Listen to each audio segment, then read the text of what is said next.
Vivo X200 Pro इस smartphone को launch हुए एग्जैक्टली एक साल हो चुका है क्योंकि अब इंटरनेशनल मार्केट में X300 Pro भी आ गया है। मैंने इस फोन को कुछ दिन पहले वकार मोबाइल शॉप से उठाया इसको टेस्ट करने के लिए। आपको पता है अक्सर मैं मोबाइल्स उन्हीं की शॉप से लेता हूँ, आप भी उनको चेकआउट कर सकते हैं। इस टाइम पे ये वाला स्मार्टफोन जिस प्राइस पे सेकंड हैंड मार्केट में अवेलेबल है ना, यकीन माने उसको देख के मेरे जहन में काफी क्वेश्चंस आए। अब ऐसे स्मार्टफोन्स के होते हुए अभी भी लोग 2-3 साल पुराने आईफोन्स को क्यों प्रेफर करते हैं, स्पेशली अगर पाकिस्तान, इंडिया, बांग्लादेश वगैरह की बात करें इन कंट्रीज में। और ये वाला स्मार्टफोन जिस प्राइस पे मिला है उस हिसाब से कौन कौन सी चीजें ये अमेजिंग प्रोवाइड करता है, कहाँ पे ये अभी भी जो 2-3 साल पुराने आईफोन्स है ना उनसे पीछे रह जाता है, सारी चीजों की बात करते हैं। ये वाला स्मार्टफोन पाकिस्तान में एक ही वेरिएंट लॉन्च हुआ था एक साल पहले 3,30,000 की इनवाइस में 16 GB रैम 512 GB स्टोरेज के साथ, और डिस्काउंट के साथ उस वक्त भी मार्केट में ये 3 लाख के आसपास मिल जाता था।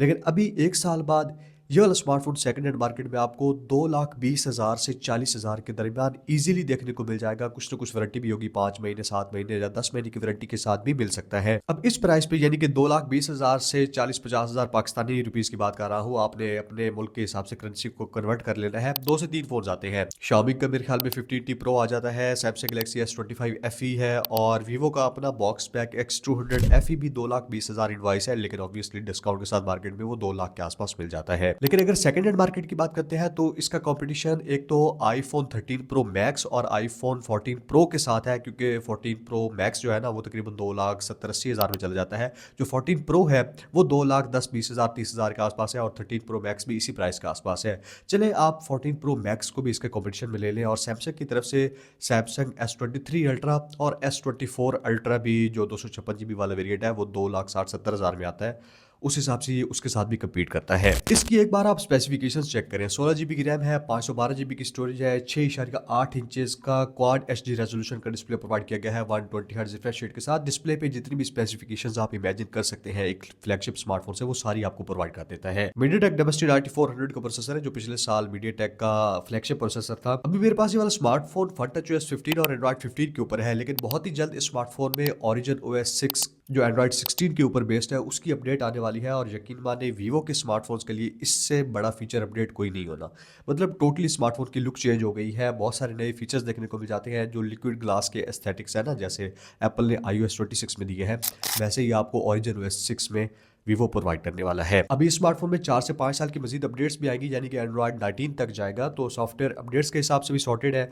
कैमराज इसके क्योंकि स्पेशल हाईलाइट्स हैं, बैक साइड पे ट्रिपल कैमरा सेटअप है, 50-50 मेगापिक्सल के मेन कैमरा और अल्ट्रा वाइड कैमराज हैं। स्पेशली जो कैमरा सेंसर साइज है ना बैक साइड पे मेन कैमरा का 1/1.28 इंच का सेंसर है, वो काफी मैटर करता है। और 200 मेगापिक्सल का जो पेरिस्कोप टेलीफोटो लेंस प्रोवाइड किया गया है 3.7x पे, यानी कि 85 मिलीमीटर की फोकल लेंथ प्रोवाइड करता है। ये भी सेंसर साइज काफी अमेजिंग लेके आता है। अब यही वजह है कि ये वाला स्मार्टफोन बैक साइड पे एक कंप्लीट DSLR लेवल का कैमरा सेटअप आपको प्रोवाइड करेगा। हैप्टिक्स इसके काफी अमेजिंग है, डुअल स्टीरियो स्पीकर्स तो आउटस्टैंडिंग है ही। अब यहीं पे जो मेरा एक्सपीरियंस है स्मार्टफोन के साथ वो भी आपको साथ साथ बता देता हूँ। मुझे स्मार्टफोन पहले बताता हूँ जो चीज़ें अच्छी नहीं लगी।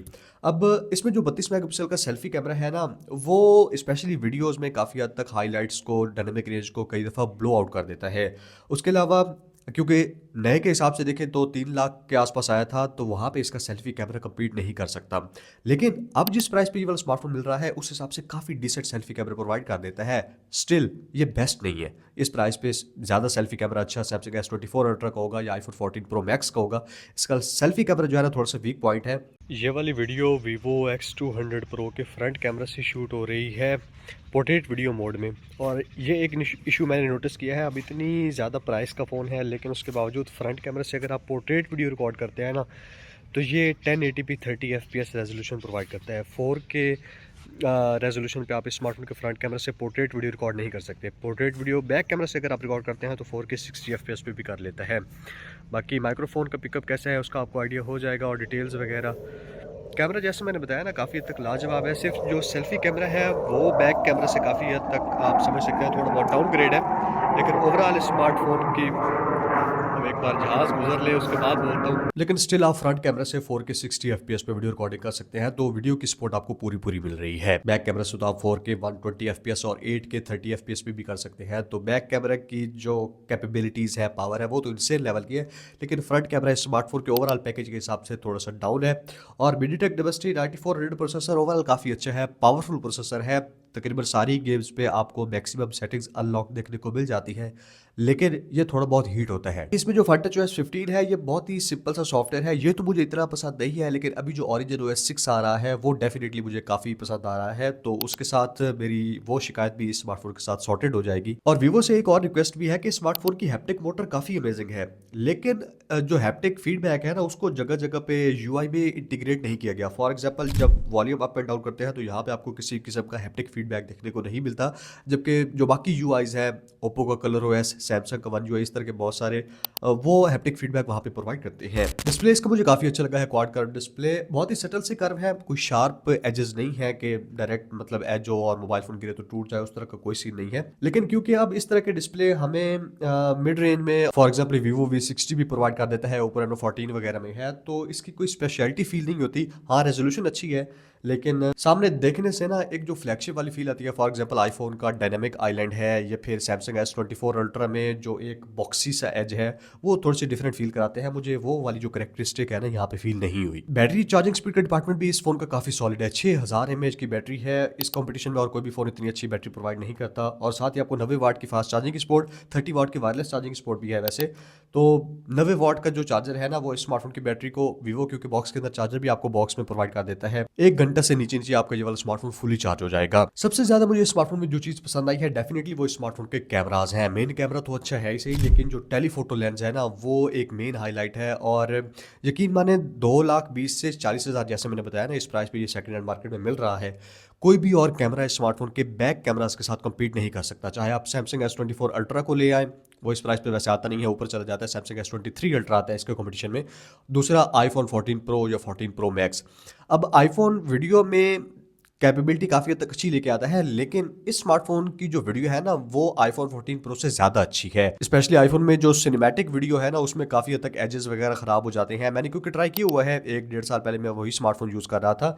इस स्मार्टफोन की जो सिनेमैटिक यानी कि पोर्ट्रेट वीडियो है, वो काफ़ी अच्छी रहती है 4K 30 FPS पे, और बहुत ज़्यादा मोड्स प्रोवाइड किए गए हैं। पता नहीं, जैसे भी करके आप स्मार्टफोन से पिक्चर क्लिक कर लेना, आपकी पिक्चर्स अच्छी आती हैं। मतलब आपको फोटोग्राफर होने की ज़रूरत ही नहीं है। बस ये वाला फ़ोन अगर आपने रखा हुआ है, आपने ऐसे करके पिक्चर ले ली है, आप देखेंगे ये वाला पिक्चर अच्छी निकालता है, एक काफ़ी अच्छी किस्म की वाइब और मूड वगैरह ऐड कर देता है। अब यहीं पे मुझे काफ़ी हद तक शिकायत है जो पाकिस्तान में, अब जब ये नया स्मार्टफोन आया था इतना बिका ही नहीं है, 3 लाख के आसपास। तो अक्सर ऐसे फ़ोन्स पाकिस्तानी मार्केट में फिर लॉन्च ही नहीं होते। लेकिन ये वाला स्मार्टफोन नो डाउट काफ़ी अच्छा कंटेंडर है, और इस वक्त जिस प्राइस पे मिल रहा है सेकंड हैंड मार्केट से, 2,20,000 से 40,000, अगर आपका बजट 2 लाख से 2.5 लाख के बीच में है ना, यकीन माने आपको किसी और स्मार्टफोन की तरफ जाने की ज़रूरत नहीं है। पाकिस्तानी अवाम जाती है आईफोन, क्योंकि इजीली बिक जाते हैं, रीसेल वैल्यू को देखती है, और किसी हद तक वो शशके वाली जो बात होती है ना, स्टेटस सिंबल बन गया है क्योंकि पीछे 3 कैमरास, वो चीज़ आ जाती है। बाकी इसके रीसेल का भी आपको इशू नहीं है, क्योंकि आपने ऑलरेडी सेकंड हैंड लेना है। नया लेते आप 3 लाख के आसपास, तो इस वक्त ये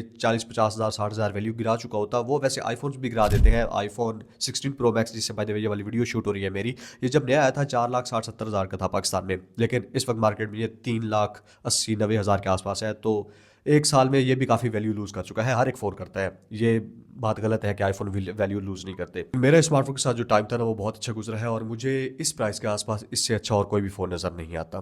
thank you so much. Good bye.